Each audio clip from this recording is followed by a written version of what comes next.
Very good morning to all of you.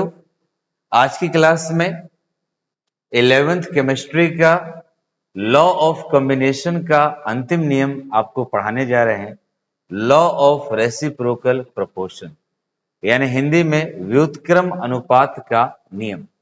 तो समझते हैं व्युत्क्रम अनुपात का नियम क्या है।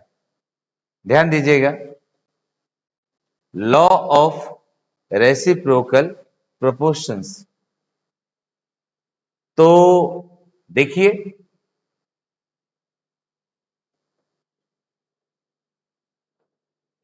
लॉ ऑफ रेसिप्रोकल प्रोपोर्शंस है क्या? व्युत्क्रम अनुपात का नियम रिचर नामक वैज्ञानिक ने इस नियम को दिया था। तो समझते हैं लॉ ऑफ रेसिप्रोकल प्रोपोर्शन।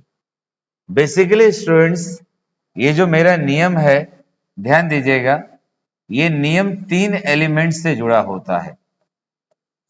ये एक एलिमेंट हुआ, ये दूसरा एलिमेंट, और यहां पे कोई तीसरा एलिमेंट होगा। ध्यान दीजिएगा, इस नियम का संबंध कितने एलिमेंट से है? 3 एलिमेंट से। ये मेरा पहला एलिमेंट मान लीजिए हाइड्रोजन हो गया, दूसरा एलिमेंट ऑक्सीजन हो गया, और तीसरा एलिमेंट मेरा क्या हो गया? कार्बन। तो लॉ ऑफ रेसिप्रोकल प्रोपोर्शन क्या कहता है? लॉ ऑफ रेसिप्रोकल प्रोपोर्शन किसे कहते हैं? तो नियम कहता है कि जब दो तत्व, मेरा पहला तत्व हाइड्रोजन हुआ और दूसरा तत्व ऑक्सीजन हुआ, किसी तीसरे तत्व कार्बन, ध्यान देते रहना, व्हेन टू एलिमेंट्स, यानी पहला हाइड्रोजन और दूसरा ऑक्सीजन, किसी तीसरे एलिमेंट कार्बन के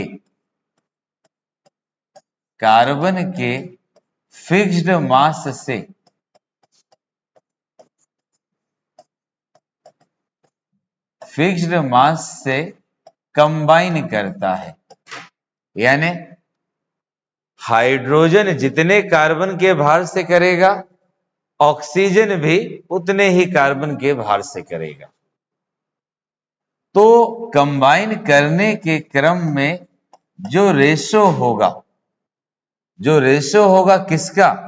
ध्यान दीजिएगा, जैसे कार्बन हाइड्रोजन मिलके बनाया CH4, तो आप देख लो यहां कार्बन कितना है? एक कार्बन। कार्बन ऑक्सीजन मिलकर बनाया CO2, यहां कार्बन कितना है? एक कार्बन। नियम में अधिकांश लोगों को कंफ्यूजन होता है, बड़े आराम से इत्मीनान से समझ लीजिएगा। कार्बन हाइड्रोजन मिलकर बनाया CH4, कार्बन ऑक्सीजन मिलकर बनाया CO2। अब यहां कार्बन कितना? एक, यहां कार्बन कितना? एक। तो जब रेशो लेंगे, कार्बन के एक भाग से हाइड्रोजन कितना मिला? 4। कार्बन के एक भाग से ऑक्सीजन कितना मिला? 2। अब इस हाइड्रोजन और ऑक्सीजन का मास का जो रेशो होगा, जो भी रेशो हुआ, मान लीजिए मैंने बोल दिया 1:8 आ गया, वो एग्जैक्टली बराबर होगा किसके? जब हाइड्रोजन और ऑक्सीजन आपस में सीधे कंबाइन करेगी, तो यहां हाइड्रोजन ऑक्सीजन के मास का रेशो कितना आ जाएगा? एग्जैक्टली बराबर आ जाएगा, या सिंपल मल्टीपल में आएगा। तो मैं इसे बोलूंगा लॉ ऑफ रेसिप्रोकल प्रोपोर्शन। फिर से मेरी पूरी बातों को समझ लेना। मैंने बोला जब दो तत्व, मेरा दो तत्व कौन सा? हाइड्रोजन और ऑक्सीजन, किसी तीसरे तत्व के फिक्स्ड मास से कंबाइन करता है। मेरा तीसरा तत्व कौन है स्टूडेंट? कार्बन। कंबाइन करेगा तो भाई कंबाइन करने के लिए कंपाउंड तो बनाएगा ना। कार्बन हाइड्रोजन कंपाउंड बनाया CH4, कार्बन ऑक्सीजन कंपाउंड बनाया CO2। यहां 4 हाइड्रोजन कितने कार्बन से मिला? 1 से। यहां 2 ऑक्सीजन कितने कार्बन से मिला? 1 से। अब इसमें स्टूडेंट्स, इसमें हाइड्रोजन और ऑक्सीजन जो एक भाग कार्बन से कंबाइन कर रहा है, मान लो उसका रेशो आ गया 1:8। अब ये रेशो एग्जैक्टली बराबर होगा जब ये दोनों आपस में सीधे कंबाइन करेगा। कितना रेशो आया? 1:8। अगर बराबर आ गया या सिंपल मल्टीपल में आ गया तो आप बोलिएगा इसे व्युत्क्रम अनुपात का नियम कहते हैं, लॉ ऑफ रेसिप्रोकल प्रोपोर्शन। तो उम्मीद है क्लियर हुआ होगा, नहीं तो और आसान वे में इसको कह देते हैं। एक एलिमेंट मेरा ए हो गया, एक एलिमेंट बी हो गया,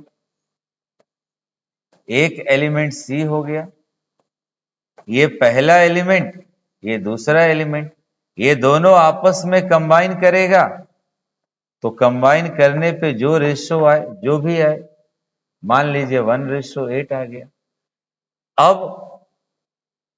अब ए सी के साथ कंबाइन कर रहा है, बी सी के साथ कंबाइन कर रहा है, कंबाइन करेगा तो ऑब्वियस है कंपाउंड बनाएगा। चीजों को समझिएगा, कंपाउंड बनाएगा, ये भी कंपाउंड बनाएगा। अब कंपाउंड बनाने के क्रम में इस कंपाउंड में जो ए आया और इस कंपाउंड में जो बी आया, उसका रेशो भी आपने देखा, दोनों का रेशो 1:8 आ गया। तो आप बोलिएगा इसे लॉ ऑफ रेसिप्रोकल प्रोपोर्शन कहते हैं। आइए इसको डेफिनेशन के रूप में देखते हैं, और ज्यादा इजीली क्लियर हो जाएगा आपको स्टूडेंट्स। तो अगर हम डेफिनेशन के रूप में देखें, लॉ ऑफ रेसिप्रोकल प्रोपोर्शन, इत्मीनान से सीखिएगा स्टूडेंट्स। और आपको बार बार कहते हैं छोटे छोटे वीडियो हैं, अभी शुरुआत है, आप एक बार बैठो तो 15 मिनट पूरा देख लो ताकि कंसेप्ट समझ आ जाए। अब ये नहीं कि आधा देखे आधा बाद में देखेंगे। तो देखिए हम लोगों को रिदम लगता है, शुरू से पढ़ा रहे हैं, एक बात को दूसरी बात से, दूसरे को तीसरे से जोड़ते हैं, तब आप समझ पाते हैं। तो एक साथ पूरे वीडियो को देखा करो, समझने का तरीका। और मैं प्रॉमिस करता हूं ना तो तुमको केमिस्ट्री याद करना पड़ेगा, ना ही फिजिक्स, आपकी उम्मीद से ज्यादा आसान बना देंगे। आइए आगे बढ़ते हैं। द रेशो इन विच, बिल्कुल, रेशो का मतलब अनुपात, इन विच दो एलिमेंट, कहता है the ratio in which two element, मान लीजिए मेरा टू एलिमेंट कौन कौन सा है, ए और बी है, combine separately with a fixed mass, ध्यान दीजिएगा, with a fixed mass of third element. मान लेते हैं हमारा थर्ड एलिमेंट कौन है, सी, यानी ए और बी किसी तीसरे एलिमेंट सी के फिक्स्ड मास से कंबाइन कर गया, तो वो रेशो या तो एकदम सेम होगा या सिंपल होल नंबर का रेशो होगा। कब? जब वो एलिमेंट सीधे आपस में कंबाइन करेगा उसके।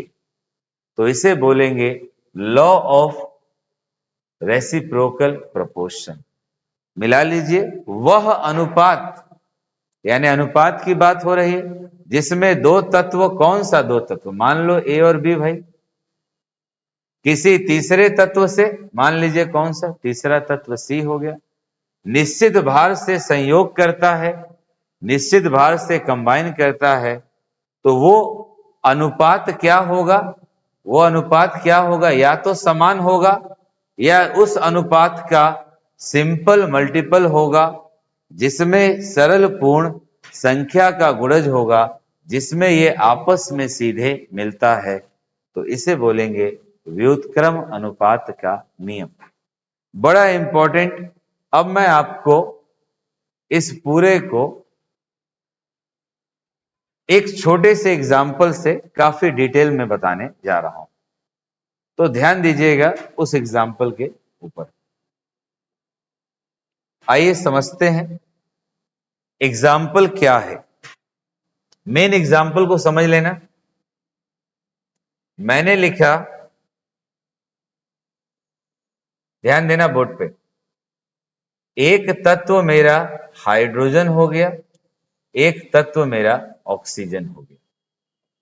ये तीसरे तत्व कार्बन से कंबाइन कर रहा है। इत्मीनान से समझिएगा, यानी एक तत्व मेरा हाइड्रोजन हुआ, ये मेरा पहला तत्व, दूसरा तत्व ऑक्सीजन हुआ, ये मेरे तीसरे तत्व कार्बन से, ये मेरे तीसरे तत्व कार्बन से कंबाइन करता है। पर जरूरी है स्टूडेंट, इस तीसरे तत्व कार्बन का मास, कार्बन का द्रव्यमान क्या होना चाहिए? फिक्स होना चाहिए। ये कंडीशन है। आइए अब देखते हैं। तो आप पहले ही हमको बता दो यार, जब दो तत्व मिलेगा, जब दो तत्व मिलेगा तो निश्चित रूप से क्या बनाएगा? कंपाउंड। इसने बना दिया CH4।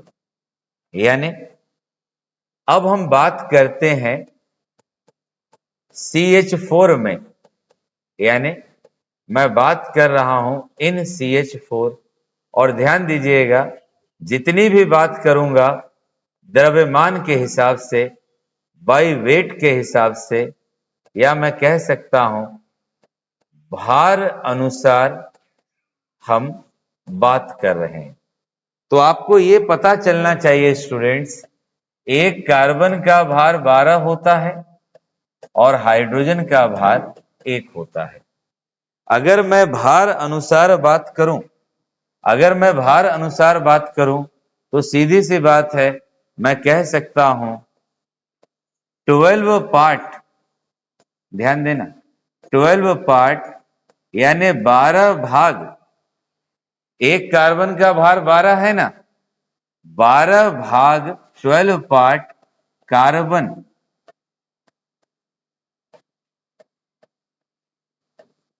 कंबाइंस, यानी 12 भाग कार्बन क्या करता है? संयोग करता है, कंबाइन करता है स्टूडेंट। अगर एक कार्बन का भार 12 है तो 12 भाग कंबाइन कर रहा है। मेरे एक हाइड्रोजन का भार 1 होता है तो 4 हाइड्रोजन का भार कितना होगा? 4। कंबाइन करता है किससे? 4 पार्ट यानी भाग हाइड्रोजन से। अब आप ऐसे देखिए कि 12 भाग मिलकर 4 भाग हाइड्रोजन से कंबाइन कर रहा है। पर ये सारी बातें भार अनुसार हो रही हैं, ये सारी बातें बाई वेट के अनुसार हो रही हैं। अब इसमें एक और मुझे थोड़ी सी बात चाहिए। मान लीजिए एक क्लास में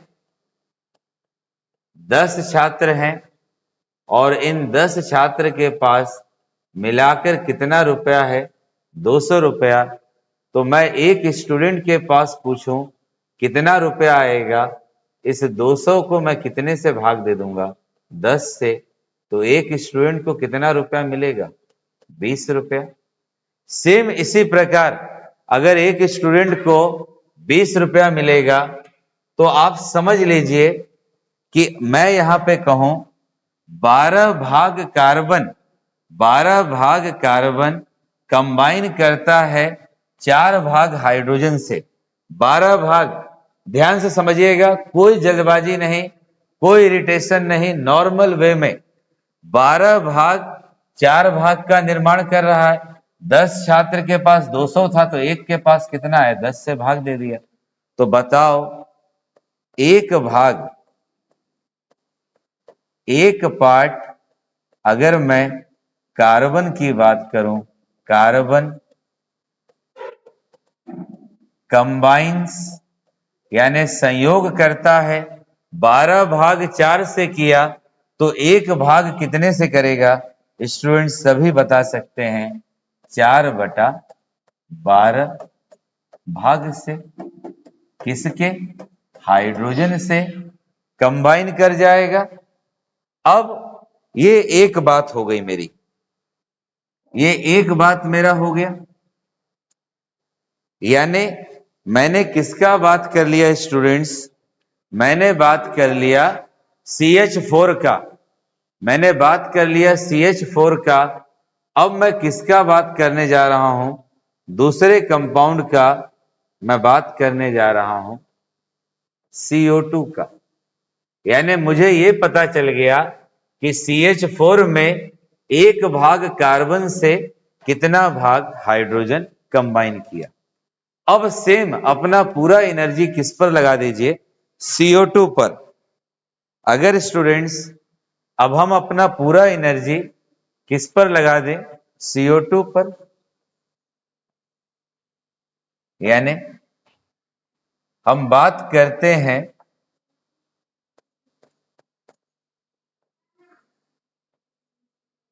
इन CO2, यानी अगर हम बात करें CO2 में, तो यहां भी वही बात आप खुद बता दीजिए। कार्बन एक है ना, एक कार्बन का भार 12 होगा, तो मैं बोलूंगा, ध्यान देना, सब जगह बात हो रही है बाई वेट के हिसाब से। यानी हम हर जगह बात कर रहे हैं भार अनुसार ही बात कर रहे हैं। अगर हर जगह हम बात कर रहे हैं भार अनुसार, तो समझ लीजिए, अगर हर जगह हम बात कर रहे हैं भार अनुसार, तो स्टूडेंट्स जरा देखिए इसको, हर जगह हम बात कर रहे हैं भार अनुसार का ही। तो समझिए कार्बन यहां पे कितना है? 12। तो हम क्या बोलेंगे? 12 पार्ट, 12 पार्ट, ध्यान दीजिएगा, यानी 12 भाग, 12 पार्ट कार्बन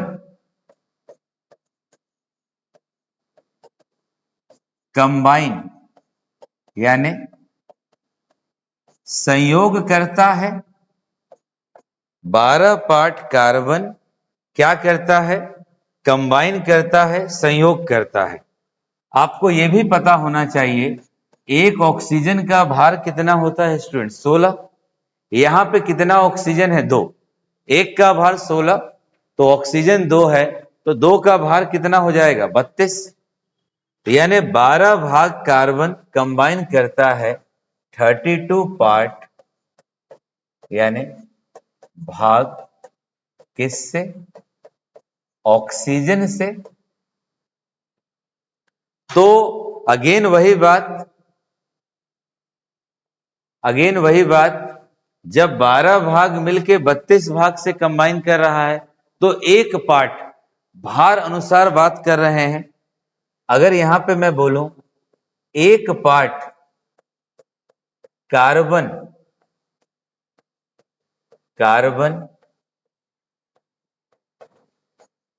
कंबाइन करेगा, यानी 12 भाग 32 से मिला, तो सेम वही बात, 10 छात्रों के पास 200 है, तो एक के पास 200/10। 12 अगर 32 कर रहा है, तो एक कितना करेगा? 32/12 पार्ट किससे कंबाइन कर रहा है? ऑक्सीजन से। अब ये मेरा दूसरे नंबर पे बताने लगा। अब स्टूडेंट्स यहां पे ध्यान दीजिएगा, आप जब नोट्स बनाएंगे इसी तरह डिटेल में लिखेंगे, प्रूफ भी, एग्जाम्पल भी जरूरी होता है। अब अगर मैं यहां पे 1 और 2 से बोलूं, तो समझ लेना, अगर मैं इक्वेशन 1 और 2 से बोलूं, तो मैं कह सकता हूं CO2, मैं यहां पे डायरेक्ट कह सकता हूं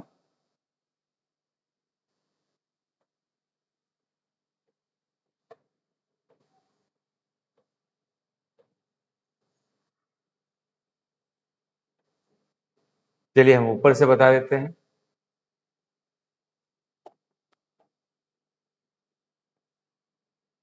ध्यान से समझ लेना, इस एग्जाम्पल का भी काम हो ही गया है।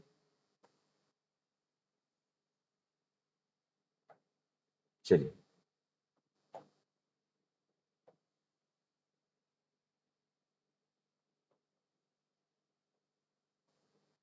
ध्यान देना। अब अगर मैं बोलूं कि CH4 इन, यानी मैं किसकी बात कर रहा हूं, CH4 और CH4 और CO2 में, CH4 और CO2 में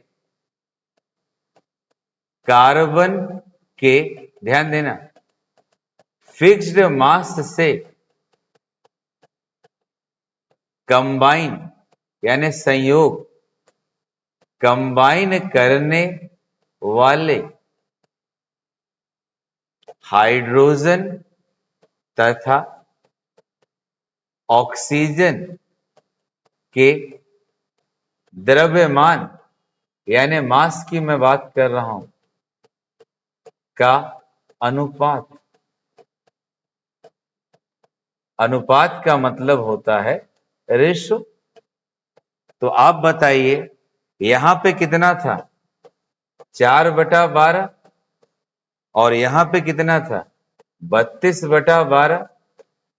अगर इसको सॉल्व कीजिएगा, 4/12, ये 12 ऊपर चला जाएगा, 32 नीचे, 12 से 12 कट गया, ये 8 बार में,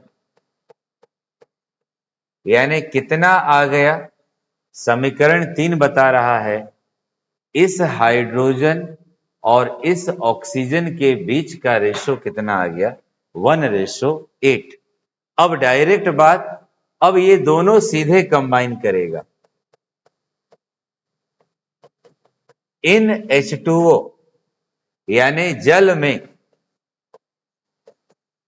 H2O में, H2O में अगर मैं आपसे बोलूं H2O में हाइड्रोजन तथा ऑक्सीजन के मासेस का रेशो समझ लेना। H2O में 2 हाइड्रोजन है, एक हाइड्रोजन का भार 1 होता है, 2 का 2 होगा, एक ऑक्सीजन का 16, कट जाएगा, 1 कितना आ गया, 8। इसको इक्वेशन 4 कह दीजिए। और अब आप यहां से कह सकते हैं, फाइनली आप यहां से कह सकते हैं, देखिए इक्वेशन 1 तथा इक्वेशन 3 तथा इक्वेशन 4 में रेशो क्या आ गया, रेशो बराबर आ गया, समान आ गया, और कितने के बराबर आ गया, 1/8 के बराबर। और यही हमको प्रूफ करना था। इसी को हम लोग कहते हैं व्युत्क्रम अनुपात का नियम। पूरे कंसेप्ट को एक बार मैं रिव्यू कर दे रहा हूं, रिपीट कर दे रहा हूं, कि अगर गलती से भी 0.0001% भी संदेह हो तो क्लियर हो जाए। मेरे को कितना तत्व लेना है, 3 एलिमेंट लेना है। पहला एलिमेंट हाइड्रोजन हुआ, दूसरा एलिमेंट ऑक्सीजन हुआ। अब ये किससे मिल रहे हैं, कार्बन से। कार्बन का मास कैसा होना चाहिए, फिक्स होना चाहिए। तो अब बताओ, कार्बन और हाइड्रोजन मिलेगा तो यार कोई ना कोई कंपाउंड बनाएगा ना। इसने CH4 बना दिया। तो इन CH4 बाय वेट बात कर रहे हैं, भार अनुसार 12 पार्ट कार्बन कंबाइंस, यानी भार अनुसार कार्बन का 12 भाग, कार्बन का 12 भाग 4 भाग हाइड्रोजन से कंबाइन कर गया। तो 12 भाग 4 भाग से मिल रहा है, यानी कार्बन का 12 वेट 4 वेट हाइड्रोजन से मिल रहा है। तो एक वेट कितने से मिलेगा, 4/12 से मिल जाएगा। ये हमने कह दिया एक कहानी। यानी CH4 में 4 हाइड्रोजन 1 कार्बन से मिला तो 4/12 हुआ। अब कार्बन और ऑक्सीजन मिलेगा तो CO2 बनाएगा।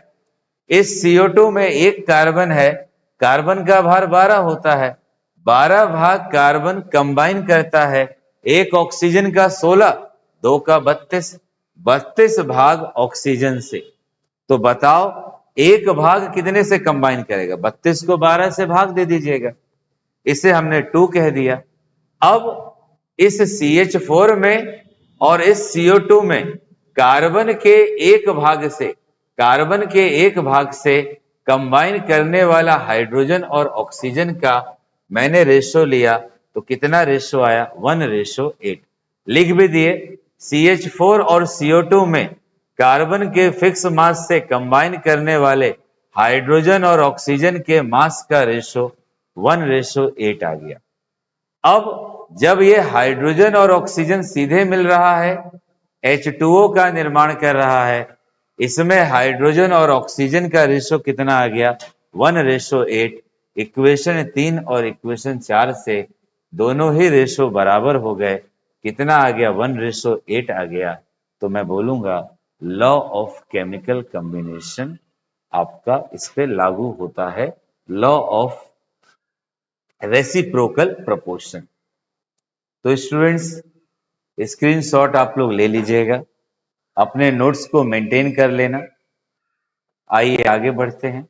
लास्टली इस वीडियो के लास्ट में काफी अच्छा लगा स्टूडेंट्स, काफी दिनों बाद एक टॉपिक मिला जो थोड़ा समझाने में आनंद आया। बाकी तो डायरेक्ट पॉइंट टू पॉइंट था। धीरे धीरे हम लोग अपने मोल कंसेप्ट की तरफ बढ़ रहे हैं। आप लोग चैनल से जुड़े रहिएगा, सपोर्ट कीजिएगा, शेयर कीजिएगा, फ्रेंड्स के बीच में चर्चा कीजिएगा और साथ साथ सब्सक्राइब भी करना, औरों को भी बोलना। हम पूरा प्रयास करेंगे कि आपको धीरे धीरे ही सही पूरे 11th के कंसेप्ट को क्लियर कर देंगे। और 11th के ही कंसेप्ट को क्या 0 लेवल से पढ़ाते हुए वो जेई मेंस और नीट लेवल तक के आपको कंसेप्ट को इतनी ही आसान भाषा में क्लियर कर देंगे। हर बार की तरह अपने स्टूडेंट्स के लिए कुछ बेहतर लाइंस। आपकी आज की मेहनत, यानी जो मैं आज करूंगा, जो मैं आज इन्वेस्ट करूंगा अपने ऊपर, अपनी एनर्जी के ऊपर, आपकी आज की मेहनत आपके कल के सपनों की चाबी है। बिल्कुल स्टूडेंट्स, बोला जाता है 11th और 12th are the golden periods of your life. ये आपकी जिंदगी का सबसे सुनहरा पल है। जान लगा के मेहनत कर दो पूरी 11वीं और 12वीं में। क्यों पंचवर्षीय योजना बनाना? तुम आज ही ये 2 वर्षों में पूरी मेहनत कर दो, आने वाला भविष्य तुम्हारा ही क्या, तुम्हारी आने वाली पीढ़ियों का भी कामयाब हो जाएगा। बस डिपेंड करता है how much you study, how much you do smart hard work. तो स्टूडेंट्स, यही है आज की क्लास। आपका इतने पे ही समाप्त करते हैं। होप सबको बेहतर लगा होगा। Thank you students.